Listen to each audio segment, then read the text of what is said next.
हाँ जी भैया, नमस्कार। कैसे हैं आप सब? उम्मीद है सब एकदम कंटाप और लल्लन टॉप होंगे। तो भैया बात ऐसी है कि बीते 5 मार्च को मुंबई के उसी अपने ऐतिहासिक वानखेड़े स्टेडियम में क्रिकेट के नाम पर कुछ ऐसा कांड हुआ है जिसे देखकर क्रिकेट के दीवानों की आंखें तो फटी की फटी रह गईं, लेकिन बेचारों गेंदबाजों के तो हलक ही सूख गए।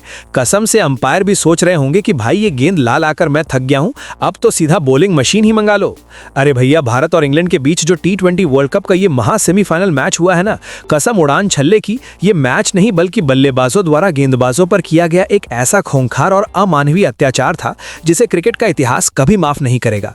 आप खुद अपना दिमाग लगाइए और सोचिए, दोनों पारियों को मिलाकर मैच में पूरे 499 रन ठोक दिए गए और कुल जमा 34 छक्के पड़े। मतलब गेंद मैदान पर घास में कम और दर्शकों के हाथों में ज्यादा रही। ऐसा लग रहा था जैसे वानखेड़े के स्टेडियम में कोई क्रिकेट का मैच नहीं चल रहा हो, बल्कि दिवाली का रॉकेट छोड़ने की कोई भयंकर प्रतियोगिता चल रही हो और गेंद को हवा में उड़ाने का कोई अलग से टैक्स लग रहा हो जो ये सारे बल्लेबाज आज ही चुकाने पर तुले हुए थे। स्टेडियम में बैठे फैंस का तो ऐसा छप्पर फाड़ मनोरंजन हुआ है कि जिन लोगों ने ब्लैक में भी टिकट लिए होंगे ना, उनको भी लग रहा होगा कि भैया आज तो पैसा डबल नहीं, सीधा 4 गुना वसूल हो गया है। अब आप जरा उस टेंशन वाले सीन को इमेजिन कीजिए। अपनी टीम इंडिया ने पहले बल्लेबाजी करते हुए बोर्ड पर पहाड़ जैसा 254 रन का टारगेट टांग दिया। मतलब 254 रन भैया T20 में। इतने में तो आजकल की कुछ टीमें 2 बार ऑल आउट होकर घर जाकर आराम से सो भी जाती हैं। लेकिन इंग्लैंड वाले भी भैया इस बार शायद नाश्ते में कच्चा लोहा और सीमेंट चबा कर आए थे। उन्होंने भी ऐसा पलटवार किया कि एक टाइम पर तो हमारे टीवी के रिमोट वाले हाथ कांपने लगे थे कि कहीं ये लगान मूवी का सारा बदला आज ही सूद समेत न वसूल लें।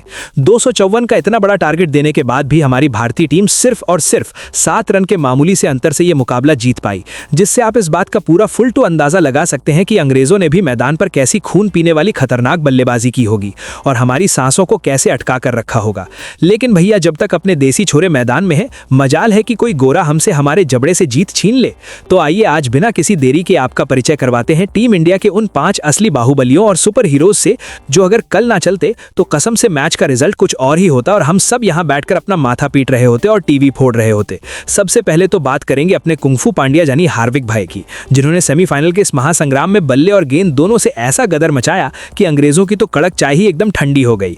हार्दिक भाई ने आते ही बल्ले से जो तहलका मचाया, क्या ही बताऊं। सिर्फ 12 गेंदों में 3 कड़कड़ाते चौके और 2 गगनचुंबी छक्के लगाकर 27 रन ऐसे कूट दिए जैसे कोई मशीन गन से गोलियां दाग रहा हो। इसके बाद जब गेंदबाजी की बारी आई तो भाई ने फिल सॉल्ट को नमक की तरह पानी में घोलकर डगआउट का रास्ता दिखा दिया और सैम करन का तो ऐसा बोरिया बिस्तर बांधा कि वो भी रोते हुए कह रहे होंगे कि भैया ये हार्दिक है या कोई समुद्री तूफान।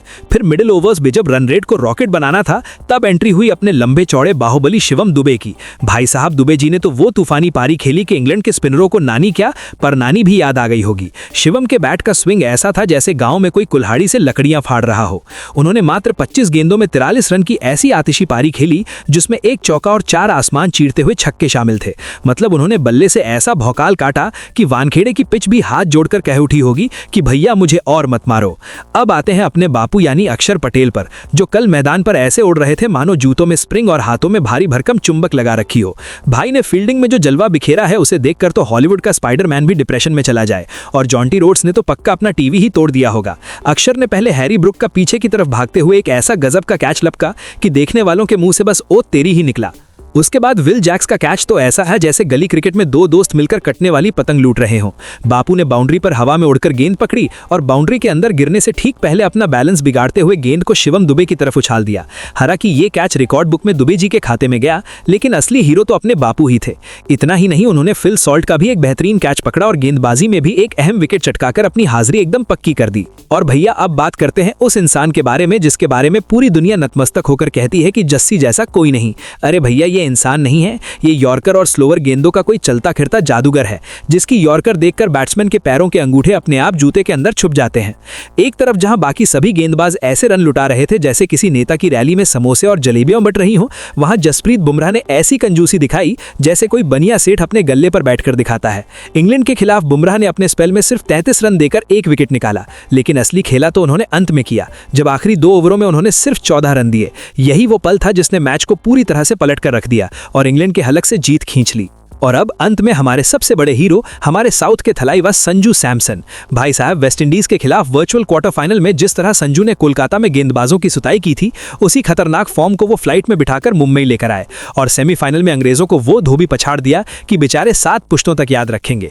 केरल के इस शेर ने आज बता दिया कि टैलेंट को अगर मौका मिले तो वो सीधा आसमान फाड़ता है। संजू ने 42 गेंदों में 89 रन की ऐसी मारक और गदर पारी खेली जिसे देखकर लगा जैसे वो क्रिकेट नहीं खेल रहे बल्कि कोई वीडियो गेम खेल रहे हों, जिसमें सारे चीट कोड उन्होंने खुद ही डाल रखे हों। उनकी इस पारी में 8 जन्नाटेदार चौके और 7 ऐसे छक्के थे जो सीधा चांद पर प्लॉट बुक करने के लिए निकले थे। इसी धाकड़ और दिल दहला देने वाली बल्लेबाजी के लिए उन्हें प्लेयर ऑफ द मैच का अवार्ड भी थमाया गया, जो एकदम 100% बनता भी था।